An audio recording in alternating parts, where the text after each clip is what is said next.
ప్రతిధ్వనికి స్వాగతం. కేంద్ర బడ్జెట్ 2025 సమయం సమీపిస్తున్న తరుణంలో అందరి చూపు రానున్న బడ్జెట్ అంచనాల వైపే. వస్తువుల ధరల్లో తగ్గేవి ఏవి, పెరిగేవి ఏవి అని సామాన్య ప్రజలు, ఆదాయ పన్ను రేట్లు, స్లాబుల్లో వచ్చే మార్పులు చేర్పులు ఏమిటని వేతన, మధ్యతరగతి జీవులు, విధానపరమైన నిర్ణయాలు, ప్రాధాన్యాల్లో ఎలాంటి మార్పులు రావచ్చు, అవి తమకు కలిసొచ్చేవా, సవాళ్లను తీసుకుని వస్తాయా అని పరిశ్రమ వర్గాలు. మొత్తంగా ఈ 3 వర్గాల చూపు ఇప్పుడు ఫిబ్రవరి 1 వైపు, కేంద్ర ఆర్థిక మంత్రి నిర్మలమ్మ పద్దు వైపు గట్టిగానే దృష్టి కేంద్రీకరించారు. మరి బడ్జెట్ సంప్రదింపుల్లో భాగంగా వస్తున్న నలువైపుల నుంచి వినతుల్లో ఎన్నింటికి తుది మార్పుల్లో చోటు దక్కే అవకాశాలున్నాయి? ఎన్డీఏ 3.0లో తొలి పూర్తి బడ్జెట్ ఎలా ఉండబోతోంది? ఇదే అంశంపై ఈరోజు ప్రతిధ్వనిలో చర్చిద్దాం. చర్చలో పాల్గొంటున్న వారు వివికే ప్రసాద్ గారు, వివేకం ఫైనాన్షియల్ సర్వీసెస్ ఎండి, అలాగే డాక్టర్ తిరునహరి శేషు గారు, కేయు ఆర్థిక శాస్త్ర విభాగం నుంచి. శేషు గారు, ప్రసాద్ గారు, నమస్తే అండి. ప్రసాద్ గారు, మీతో మొదలెడదాం. సార్, మరికొన్ని రోజుల్లో ఎన్డీఏ ప్రభుత్వం 3.0లో తొలి పూర్తి స్థాయి బడ్జెట్ను ప్రవేశపెట్టబోతోంది. మరి ఈసారి బడ్జెట్ ప్రాధాన్యాలు ఎలా ఉండే అవకాశం ఉందంటారు?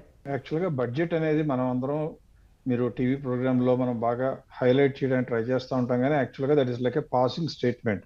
అంటే అంతకు ముందుకి ఇప్పటికి తేడా ఏంటంటేనండి, అంతకుముందు ట్యాక్స్లు రకరకాలుగా ఉండేవి. సేల్స్ ట్యాక్స్ అని, అలాగే ఇంకా రకరకాల ఎక్సైజ్ డ్యూటీలు అని, ఎన్నో రకాల ట్యాక్స్ ఉంటే అవన్నీ కూడా యూనిఫై చేసి చాలా వరకు సబ్స్యూమ్ చేసేసి ఇప్పుడు జిఎస్టీ రూపంలోకి వచ్చేసిన తర్వాత ఈ బడ్జెట్కి అంత ఇంపార్టెన్స్ ఇవ్వాలంటే నా లెక్క ప్రకారం ఇవ్వక్కర్లేదు. ఎందువల్లంటే బడ్జెట్లో డిసైడ్ చేసేది, బడ్జెట్లో పొందుపరిచేది ఫైనాన్స్ మినిస్టర్ గారు. ఆమె చేసేది జిఎస్టీకి సంబంధించి ఆమె సొంతంగా నిర్ణయం తీసుకోలేరు. ఎందువల్లంటే దానికోసం వేరే కౌన్సిల్ ఉంటుంది, వాళ్ళు తరచూ మీట్ అవుతూ ఉంటారు. ఆ కన్సెన్సస్ ప్రకారం అన్ని స్టేట్లో నుంచి ఉన్న వాళ్ళందరూ కూడా కలిపి నిర్ణయిస్తారు. కాబట్టి ఫైనాన్స్ మినిస్టర్కి ఉండే అధికారం అందులో కొద్దిగా తక్కువ, అందువల్ల దాని గురించి చేయలేరు. ఇకపోతే డైరెక్ట్ ట్యాక్సెస్లో కూడా ఇప్పుడు వచ్చినటువంటి విప్లవాత్మక మార్పుల మూలంగా చాలా సులభతరం చేస్తామని వాళ్ళు చెప్పినా కష్టతరం చేశారని ప్రాక్టీసింగ్ చార్ట్ అకౌంటెంట్స్, ఎస్ఎస్సీస్ చెప్తా ఉంటారు. ఏదేమైనా ఎస్ఎస్సీస్కి మాత్రం ఇన్కమ్ ట్యాక్స్ ఆఫీసర్ దగ్గర నుంచి వచ్చేటువంటి సాధక బాధకాలు చాలా వరకు తగ్గాయి. ఎందువల్ల అంటే ఫేస్లెస్ అసెస్మెంట్ రావడంతో కొద్దిగా గొప్ప క్లారిటీ వచ్చింది, కొద్దిగా మనసు ఊపిరి పీల్చుకోవడానికి అవకాశం ఉంది. ఇందువల్ల ఇప్పుడు రాబోయే రోజుల్లో ఫైనాన్స్ మినిస్టర్ గారికి ప్రధానంగా ఆమె ముందున్నటువంటి లక్ష్యం ఏమవుతుందంటే, హౌ టు మేక్ ష్యూర్ మన కంట్రీలో ఎకానమీని కిక్ స్టార్ట్ చేయాలి. కొద్దిగా స్తబ్దత వచ్చింది కాబట్టి దాన్ని రివైవ్ చేయాలంటే ఏ నిర్ణయం తీసుకోవాలని చెప్పాలి. ఎందుకంటే బడ్జెట్ ఇవ్వటం వేరు, దాన్ని ఆచరించడం వేరు. ఉదాహరణకి మనకు అంతకుముందు లాస్ట్ ఇయర్లో వచ్చినటువంటి మొట్టమొదటిలో ఇంటరిమ్ బడ్జెట్ ఇచ్చారు, తర్వాత ఫైనల్ బడ్జెట్ ఇచ్చారు. ఆ తర్వాత అందులో ఉన్న అమౌంట్స్ అన్ని ఖర్చు పెట్టారా అంటే, ఫర్ ఎగ్జాంపుల్ క్యాపిటల్ ఎక్స్పెండిచర్ గురించి చూస్తే చాలా అన్యాయంగా, అంటే ఎవరు కూడా ఊహించలేనంత అన్యాయంగా ఏం చేశారంటే, ఇప్పుడు వరకు చూస్తే నవంబర్ ఎండింగ్ వరకు, డిసెంబర్ ఇంకా గణాంకాలు మనకు రాలేదు, కానీ కేవలం 48% సంవత్సరం మొత్తం పెట్టాల్సిన ఖర్చులో కేంద్ర ప్రభుత్వం కేవలం 48% ఖర్చు పెట్టింది. అలాగే పని సెంట్రల్ గవర్నమెంట్ నుంచి స్టేట్ గవర్నమెంట్స్కి క్యాపిటల్ ఎక్స్పెండిచర్ కోసం ఉదారంగా 50 సంవత్సరాలు వడ్డీ లేకుండా అప్పిస్తాను, మీరు కనుక క్యాపిటల్ ఎక్స్పెండిచర్ పెడితే జీడిపి పరుగులెత్తుతుందని చెప్పి వాళ్ళకేమో లోన్స్ రిలీజ్ చేయరు. ఇప్పుడు ఇంత ఆలస్యంగా కళ్ళు తెరిచి ఇప్పుడు ఏమన్నారంటే, ఆ కండిషన్స్ అన్ని రిలాక్స్ చేస్తాము, మీకు కూడా ఇస్తాము అని చెప్పారు. అందువల్ల ఈ బడ్జెట్లో ఖచ్చితంగా దాని గురించి ప్రస్తావన ఉండి తీరుతుంది. నా అంచనా ప్రకారం ఖచ్చితంగా ఉంటుంది. ఇటువంటి చర్యలు మళ్ళీ పునరావృతం కావు అని చెప్పాలి. అలా కనుక లేనట్లయితే ప్రభుత్వం యొక్క అన్ని ప్రపంచంలో ఉన్న ఏ కంట్రీలోనైనా ప్రభుత్వమే పెద్ద ఖర్చుదారు. వాళ్ళు ఎక్కువ ఖర్చు చేస్తే అన్ని కంపెనీలకి, అన్ని వ్యాపారస్తులకి, అన్ని వర్గాలకి కూడా కొద్దిగా గొప్ప డబ్బులు వచ్చే అవకాశం ఉంటుంది. ఎకానమీ గ్రీజింగ్ అవుతుంది. అలా జరగకపోతే జీడిపి కుంటుపడక తప్పదు. అది ఆల్రెడీ సెప్టెంబర్లో 5.4% వచ్చింది కాబట్టి ఆల్రెడీ డిసెంబర్లో ఎండిన క్వార్టర్లో కొద్దిగా పుంజుకున్నట్లుగా కనపడుతోంది. ఎందుకంటే ఎప్పుడు ప్రభుత్వం ఖర్చు పెడితే దాంతోపాటు ప్రైవేటు రంగం కూడా పెడుతుంది, కానీ ప్రభుత్వమే కనుక జాగ్రత్తగా దాచుకుంటుంటే డబ్బులు ప్రైవేట్ రంగాలు ముందుకు రావు. కాబట్టి దానిపైన ఖచ్చితంగా చర్య చేపట్టాలి. దానితో పాటు ఎంప్లాయ్మెంట్ జనరేషన్, అది మనం ఇంకా మనకి డిస్కషన్ లో తర్వాత మాట్లాడొచ్చు. ప్రస్తుతానికి నా ఉద్దేశం ప్రకారం దీని మీదే ఎక్కువ ఫోకస్ పెట్టాలి. శేషు గారు, సామాన్యులు, వేతనజీవులు, మధ్యతరగతి, పరిశ్రమ వర్గాలు, ఇలా విభాగాల వారీగా చూసినప్పుడు కేంద్రం బడ్జెట్ పై ఎవరి అంచనాలు ఎలా ఉన్నాయండి? ఎప్పుడు బడ్జెట్ ప్రవేశపెట్టినా కానీ ఆ బడ్జెట్లో ప్రభావిత వర్గాలు ఉంటాయి. ప్రభావిత వర్గాలు ఎప్పుడు కూడా బడ్జెట్ పైన ఆశతో ఎదురు చూస్తూ ఉంటారు. ఆ ప్రభావిత వర్గాలలో ప్రధానంగా వేతనజీవులు ఉంటారు. వేతనజీవులు ఎప్పుడు ఏం చూస్తారంటే, బడ్జెట్ ప్రవేశపెడుతున్నప్పుడు ఆదాయ పన్ను పరిమితిలో ఇచ్చేటటువంటి రాయితీలు ఏంటి, ఇచ్చేటటువంటి సౌకర్యాలు సౌలభ్యతలు ఏంటి అనేది వేతన జీవులు ఎదురు చూస్తుంటారు. రెండవది మధ్యతరగతి వాళ్ళు. భారతదేశం ఎకానమీని కనుక మనం చూస్తే మధ్యతరగతి వాళ్ళు దరిదాపు 39% ఉన్నారు. ప్రైజ్ అనేటటువంటి ఒక సంస్థ చేసినటువంటి ఒక ఎస్టిమేషన్స్లో మధ్యతరగతి వాళ్ళు 39% ఉన్నారు. అంటే పెరుగుతున్నటువంటి ద్రవ్యోల్బణంని కట్టడి చేయడానికి ఆర్థిక మంత్రి ఈ బడ్జెట్లో ఏం చర్యలు తీసుకోబోతున్నారు, ఎట్లా మాకు ఉపశమనం కలిగించబోతున్నారు అనేది ఈ మధ్యతరగతి బడ్జెట్ కోసం ఎదురు చూస్తుంటారు. తర్వాత పేదలు సామాన్యులు ఏం చూస్తుంటారంటే బడ్జెట్లో మాకు ఇచ్చేటటువంటి సంక్షేమ పథకాలు ఏంటి, ఉన్నటువంటి సంక్షేమ పథకాల్లో మాకు రాబోతున్నటువంటి బెనిఫిట్స్ ఏంటి, కొత్త సంక్షేమ పథకాలు ఏం ప్రకటించబోతున్నారు అనేది సామాన్యులు పేదలు ఎదురు చూసేటటువంటి అంశంగా ఉంటుంది.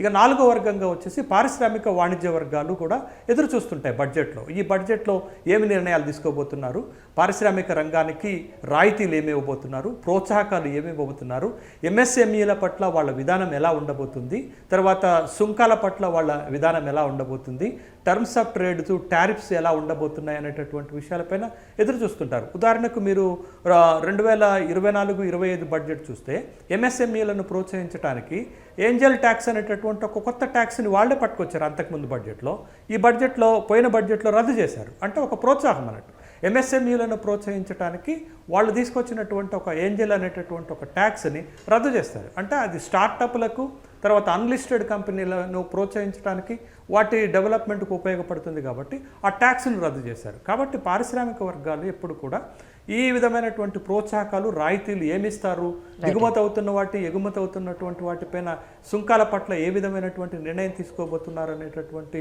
విషయాలపైనే ఎదురు చూస్తుంటారు. కాబట్టి ఈ 4 వర్గాలు బడ్జెట్ చేత ప్రభావితం అవుతాయి. ఈ ప్రభావిత వర్గాలు ఎప్పుడు కూడా బడ్జెట్లో వచ్చేటటువంటి అంశాలు ఏముంటాయనేది ఆసక్తితో ఎదురు చూడటం అనేది ఆనవాయితీగా మనకి కనపడుతుంటుంది. కాబట్టి ఒక సంవత్సరం మొత్తం ఆర్థిక వ్యవస్థని ప్రభావితం చేసేటటువంటి బడ్జెట్ కాబట్టి ఖచ్చితంగా బడ్జెట్ అనేది భారతదేశ ఆర్థిక విధానానికి ఒక సంవత్సరానికి దిశను చూపించేటటువంటి అవకాశం ఉంటుంది. కాబట్టి ఈ వర్గాలన్నీ కూడా బడ్జెట్ చేత ఖచ్చితంగా ప్రభావితం అవుతాయి. కాబట్టి బడ్జెట్కి అంత ప్రయారిటీ ఉంటుంది అనేటటువంటి విషయాన్ని గమనించాలి. ఓకే ప్రసాద్ గారు, పన్నుల భారం బాగా పెంచేశారు. చివరికి పొదుపు చేసుకుందామని అనుకుంటే దాని మీద కూడా పన్నులు విధిస్తున్నారు. పెరిగిన ధరల వలన సతమతమవుతున్న ఈ మిడిల్ క్లాస్ వాళ్ళు ఇన్కమ్ ట్యాక్స్ రిలీఫ్ ఆశించడంలో తప్పేముంది? కేంద్ర ప్రభుత్వం అసలు ఎందుకు సీరియస్గా తీసుకోవడం లేదంటారు?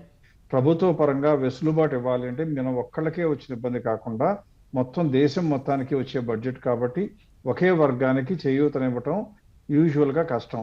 కాకపోతే మీరు చెప్పిన దానిలో సమంజసమైనటువంటి భావన ఏంటంటే ఎప్పుడు కూడా ప్రపంచంలో ఉన్నటువంటి ప్రభుత్వాలన్నీ కూడా పేద వర్గాలకి సంక్షేమం ఇస్తాము అని చెప్తూ వాళ్ళకి ఫ్రీగా ఇస్తున్నారు అంటే వాళ్ళ జేబుల్లోంచి ఇవ్వటల్లా వేతన వర్గాలు అంటే ప్రధానంగా శాలరీ క్లాసే ఎక్కువ ట్యాక్స్ కడతా ఉంటారు కాబట్టి వాళ్ళ దగ్గర నుంచి వచ్చిన ట్యాక్స్ ఏమో కలెక్ట్ చేసి అందులో నుంచి ఫ్రీగా ఇస్తున్నారనే భావన చాలా మందిలో నెలకొంటూ ఉంది. కానీ ఇక్కడ గమనించాల్సింది ఏంటంటే ఇండియాలో ప్రభుత్వం ఒక పక్కన అంతర్జాతీయ వేదికల్లోకి వెళ్ళిపోతేనేమో మన దేశంలో పోవర్టీ లేదు, కేవలం 80 మిలియన్ కూడా లేరు, అంటే మాక్సిమం 8 కోట్ల మంది కన్నా మాకు పోవర్టీలో లేరు అనేమో ఒక పక్కన చెప్తూ ఉంటారు. ఇంకొక పక్కన చూసినట్లయితే 81 కోట్ల మందికి దాదాపు 81 కోట్ల మందికి ఫ్రీగా రేషన్ ఇస్తున్నాము అని చెప్తారు. ఇవి రెండు కూడా పరస్పరంగా విరుద్ధమైనటువంటి భావనలు. ఎందువల్లంటే నిజంగా కనుక పూర్ పీపుల్ లేకపోతే సంక్షేమం ప్రకారం ఫ్రీగా రేషన్ ఇవ్వాలా అంటే కోవిడ్ సమయంలో ఇవ్వాలి, ఇప్పుడు కూడా కంటిన్యూ చేయాలంటే మనం ఒక భావన ప్రకారం శాలరీ ట్యాక్స్ కట్టేవాళ్ళు అక్కర్లేదు, అది తగ్గిస్తే మాకు ట్యాక్స్ తగ్గించవచ్చు కదా అనుకోవచ్చు. కానీ ప్రధానమంత్రి చెప్పింది ఏంటంటే ఎప్పుడు కూడా ప్రజలు గనక పౌష్టికాహారం ఇచ్చినట్లయితే ఆరోగ్యం మెరుగుపడితే వాళ్ళకి అవసరాలు వైద్యం కోసం తక్కువ అవుతాయి, కాబట్టి వైద్యం మీద ఎక్కువ ఖర్చు పెట్టక్కర్లేదని వాళ్ళ భావన. లాస్ట్ 9-10 సంవత్సరాల్లో ట్యాక్స్ కట్టేవాళ్ళు అంటే ఇన్కమ్ ట్యాక్స్ రిటర్న్స్ ఫైల్ చేసేవాళ్ళు డబల్ కన్నా ఎక్కువ పెరిగారు.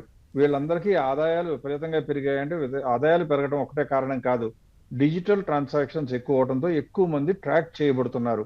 అంటే అంతకుముందు క్యాష్లో హ్యాండిల్ చేసేవాళ్ళు చాలా మంది ఇప్పుడు తప్పనిసరి పరిస్థితుల్లో గూగుల్ పే, ఫోన్ పే రకరకాలుగా తీసుకోవడం మూలంగా బ్యాంక్ అకౌంట్లో ట్రాన్సాక్షన్స్ రావటం, జనధన్ అకౌంట్స్ రావడం మూలంగా కూడా ట్రాక్ చేయడంతో అప్పటి వరకు ట్యాక్స్ టు జీడిపి రేషియో అంటే భారతదేశం చాలా కనిష్టంగా అన్యాయమైన ప్లేస్లో ఉండేది. అందరూ అవసరాలు మాకు కావాల్సినటువంటి అన్ని రకాల ఫెసిలిటీస్ మాకు కావాలంటారు కానీ ట్యాక్స్ కట్టమంటే మాత్రం కట్టేవాళ్ళు కాదు. అందుకని ట్యాక్స్ టు జీడిపి రేషియో పెంచడానికి ట్రై చేస్తూ ఇప్పుడు చూసినట్లయితే దాదాపుగా 20 లక్షల కోట్ల వరకు దాదాపుగా ఆదాయ పన్నులో వస్తుంది. అలాగే దాదాపుగా 20 లక్షల కొద్దిగా రమారమ్మిగా అటు ఇటుగా 1 లక్ష కోట్లు అటు ఇటుగా జిఎస్టీ కూడా వస్తుంది. అంటే ప్రభుత్వం దగ్గర మొత్తం 40 లక్షల కోట్ల రూపాయలు పన్ను రూపంలో వస్తుంటే అందులో దగ్గర 11 లక్షల కోట్ల రూపాయలు సంక్షేమం కోసం ఉచితంగా రేషన్ ఇవ్వడానికే ఖర్చు పెడుతున్నారు. జనరల్గా సామాన్యులు ఎంతో కొంత పొదుపు చేసుకుందామని చూస్తున్నారు. ఆ పొదుపు మీద వడ్డీ రేట్లు తగ్గించేస్తున్నారు, అలాగే ట్యాక్సులు పెంచేస్తున్నారు. ఇది ఎంతవరకు సమంజసం అంటారు?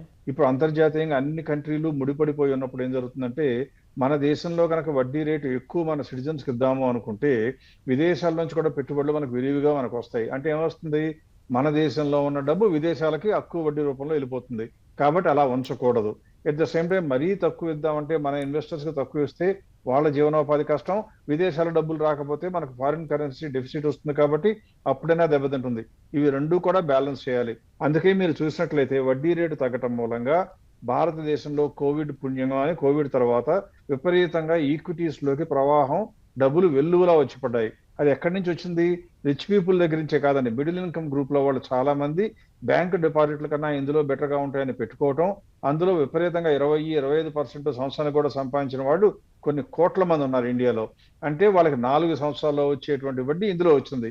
ఇక్కడ మనం రీడ్ చేయవలసింది ఏంటి, మీరు ఫిక్స్డ్ ఇన్కమ్ కనుక ఇన్వెస్ట్ చేసుకుంటాను అనుకుంటే మీకు అవకాశాలు తగ్గచ్చు.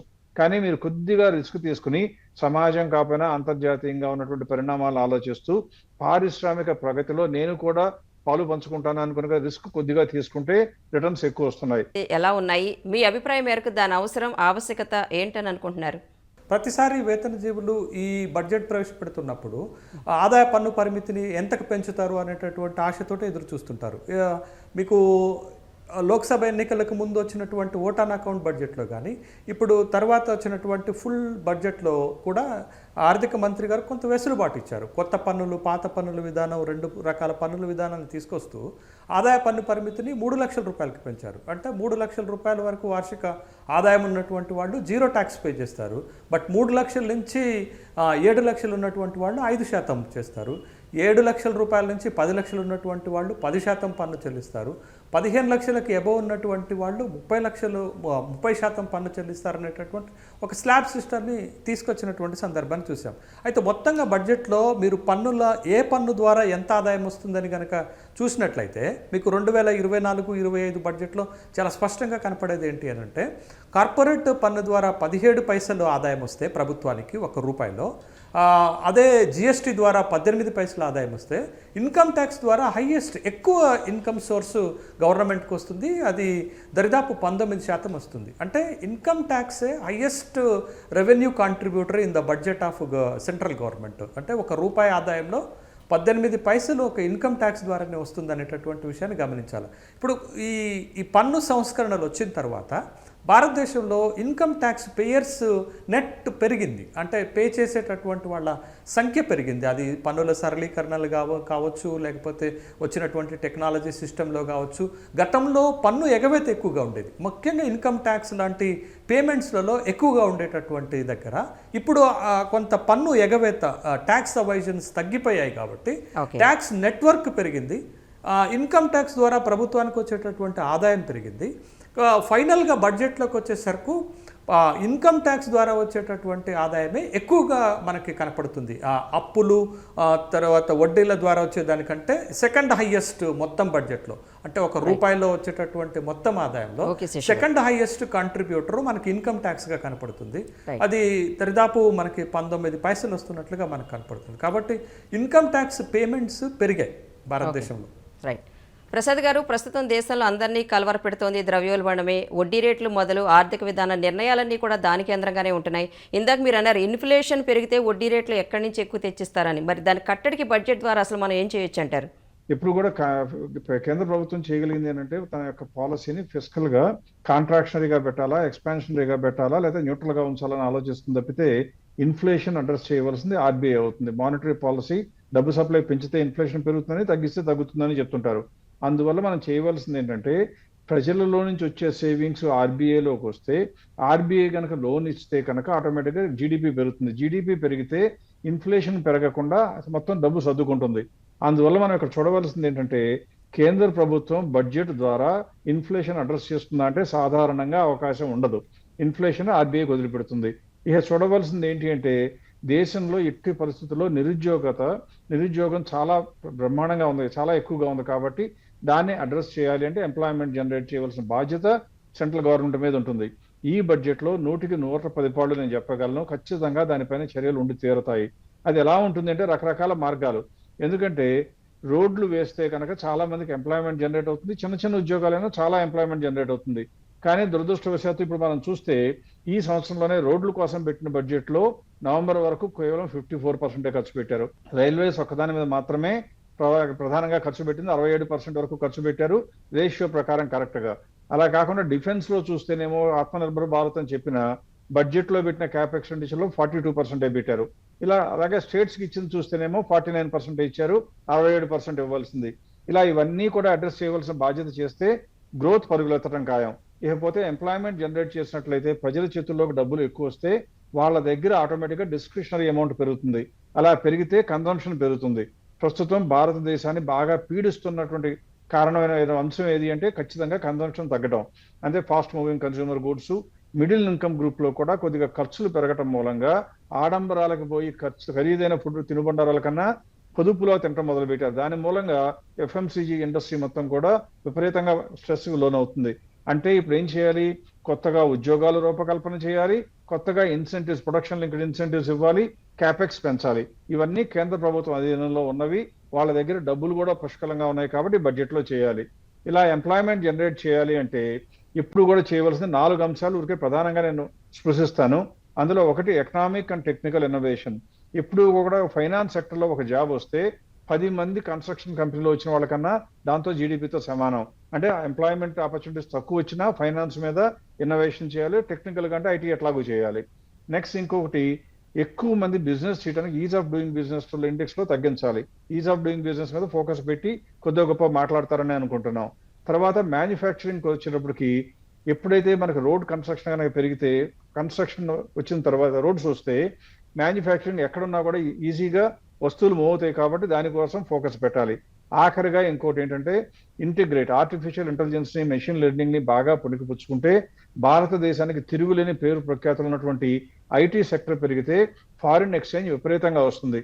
పైగా ప్రస్తుతం రూపాయి ఇంకా వీక్ అయింది కాబట్టి ఇంకా విపరీతంగా రాబడి ఇండియాలో కూడా రావడానికి అవకాశం ఉంటుంది. ఈ 4 సెక్టర్ల మీద ఉద్యోగ కల్పన కోసం వెసులుబాటు ఇస్తారా, లేక కేంద్ర ప్రభుత్వం అధీనంలోనే సంస్థలు ఏర్పాటు చేస్తారా, ఇంకేం చేస్తారో చర్చించబోతారని నా భావన.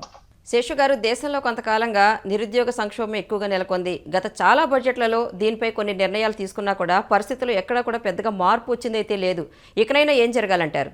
అడ్డు అదుపు లేకుండా పెరిగిపోతున్నటువంటి ఇన్ఫ్లేషన్, రెండోది పెద్ద ఎత్తున అన్ఎంప్లాయ్మెంట్ రేటు ఇండియన్ ఎకానమీలో ఉండటం, మూడోది రూపాయి వాల్యూ పెద్ద ఎత్తున పడిపోతున్నటువంటి సందర్భం. లాస్ట్ బడ్జెట్లో 2024-25 బడ్జెట్లో నైపుణ్యాల అభివృద్ధికి, ఉద్యోగ కల్పనకు చాలా పెద్ద మొత్తంలో ప్రాధాన్యత ఇచ్చారు. దరిదాపు ఈ రెండింటి కోసమే రాబోయే 5 సంవత్సరాల్లో 2 లక్షల కోట్ల రూపాయలు ఖర్చు పెట్టాలనేటువంటి ఒక నిర్ణయం తీసుకోవడంతో పాటు ఉద్యోగాల కల్పన కోసం ఒక 3 కొత్త స్కీమ్స్ని తీసుకొచ్చారు. నైపుణ్యాల అభివృద్ధి కోసం ఒక 2 స్కీమ్స్ని పట్టుకొచ్చారు. మీకు జాబ్ క్రియేషన్ ఇన్ మ్యానుఫ్యాక్చరింగ్ ఒక స్కీమ్ తీసుకొచ్చారు, సపోర్ట్ టు ఎంప్లాయర్ స్కీమ్ ఒకటి తీసుకొచ్చారు, తర్వాత ఎంప్లాయ్మెంట్ లింక్డ్ స్కీమ్ అనేటటువంటి ఒక స్కీమ్ తీసుకొచ్చారు. ఈ 3 స్కీమ్స్తో పాటు దేశవ్యాప్తంగా 1000 ఐటీఐలను ఏర్పాటు చేయాలి స్కిల్ డెవలప్మెంట్ కోసం. దాంతోపాటు రాబోయేటటువంటి 5 సంవత్సరాలలో 1 కోటి మందికి యూత్కి ఇంటర్న్షిప్ అనేటటువంటి ఒక కార్యక్రమాన్ని తీసుకొచ్చారు. అంటే ఈ కార్యక్రమాలన్నిటి ఉద్దేశం ఏంటి అంటే దేశంలో స్కిల్ డెవలప్మెంట్ చేయటం ఒకటైతే, రెండోది ఉపాధి ఉద్యోగ అవకాశాలను పెంచాలనేటటువంటి ప్రయత్నాలు. కానీ ఈ సంవత్సర కాలంలో వీళ్ళు తీసుకొచ్చినటువంటి ఈ 3 స్కీమ్స్ ప్లస్ ఆ 2 స్కీమ్స్ సక్సెస్ అయినట్లుగా మనకి కనపడట్లే. ఎందుకు అనంటే మనకి చాలా స్పష్టమైనటువంటి సర్వేలు, గణాంకాలు మన ముందున్నాయి.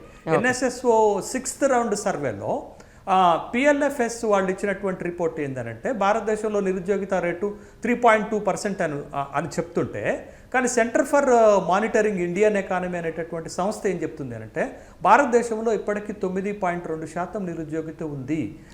గత జూలై 2024లో 7% ఉంటే అది జూన్కి వచ్చేసరికి 9.2% పెరిగింది.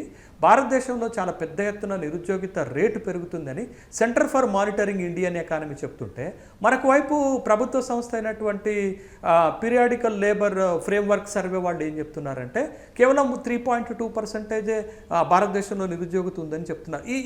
ఇది ఒక కాంట్రడిక్షన్స్ మనకు కనపడుతున్నప్పుడు కూడా గత బడ్జెట్లో ఎంప్లాయ్మెంట్ జనరేషన్ పైన, స్కిల్ డెవలప్మెంట్ పైన ఫోకస్ పెట్టినప్పటికి కూడా అవేవి కూడా మెటీరియలైజ్ అవ్వలేదు, కార్యరూపంలోకి రాలేదు. కాబట్టి గత గుణపాఠాన్ని అంటే గత బడ్జెట్లో ఇంపార్టెన్స్ ఇచ్చినా మనం ఎంప్లాయ్మెంట్ జనరేషన్ చేయలేకపోయినాం. కాబట్టి ఆ స్థాయిలో ఎంప్లాయ్మెంట్ క్రియేషన్ జరగలేదు. కాబట్టి ఈసారి నిరుద్యోగిత రేటును తగ్గించడానికి, న్యూ ఎంప్లాయ్మెంట్ జనరేషన్ చేయడానికి పాత పద్ధతుల్లో కాకుండా ఒక ఇన్నోవేటివ్ ప్రోగ్రామ్స్, ఒక కొత్త ప్రోగ్రామ్స్ ఏం తీసుకొస్తారు?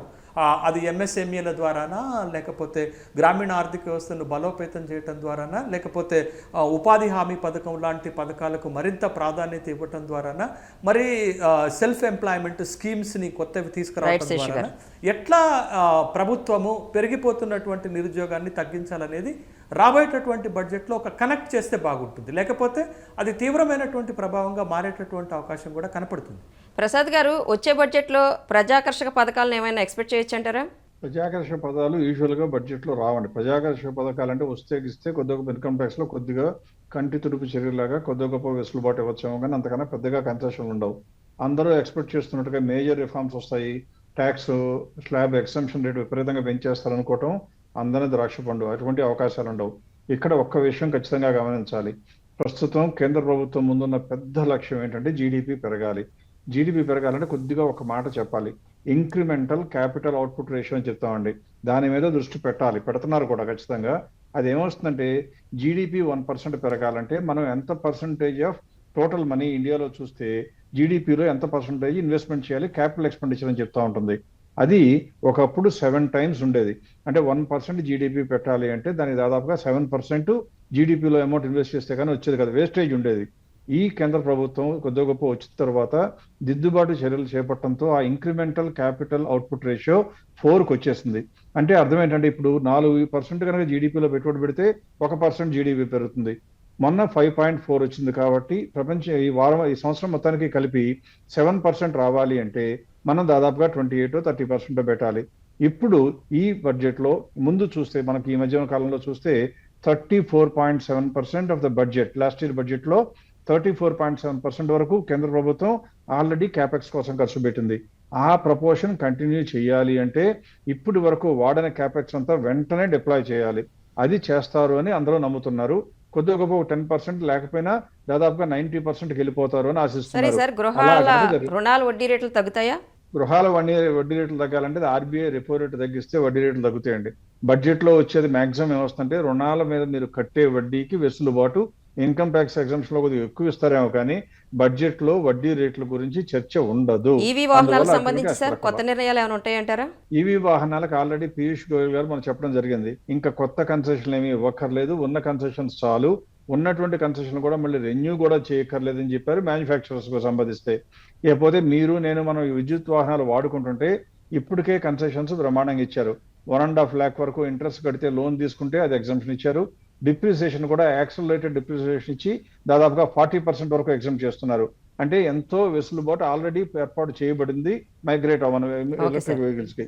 ఇంకా ఎక్కువ వచ్చే అవకాశం దాదాపుగా లేదు. శేషు గారు, 1 word లో చెప్పండి, వచ్చే బడ్జెట్ సామాన్యులకు ఆశాజనకమా కాదా? ఇప్పుడు దేశంలో జరుగుతున్నటువంటి సంస్కరణలు అసమానతలను పెంచుతున్నటువంటి నేపథ్యంలో బడ్జెట్లో సంక్షేమానికి కూడా పెద్దపీట వేయాల్సినటువంటి అవసరం ఉంది. రైట్. ప్రసాద్ గారు, శేషు గారు, ప్రతిధ్వని చర్చలో పాల్గొన్నందుకు ధన్యవాదాలండి. ఇది నేటి ప్రతిధ్వని. నమస్తే.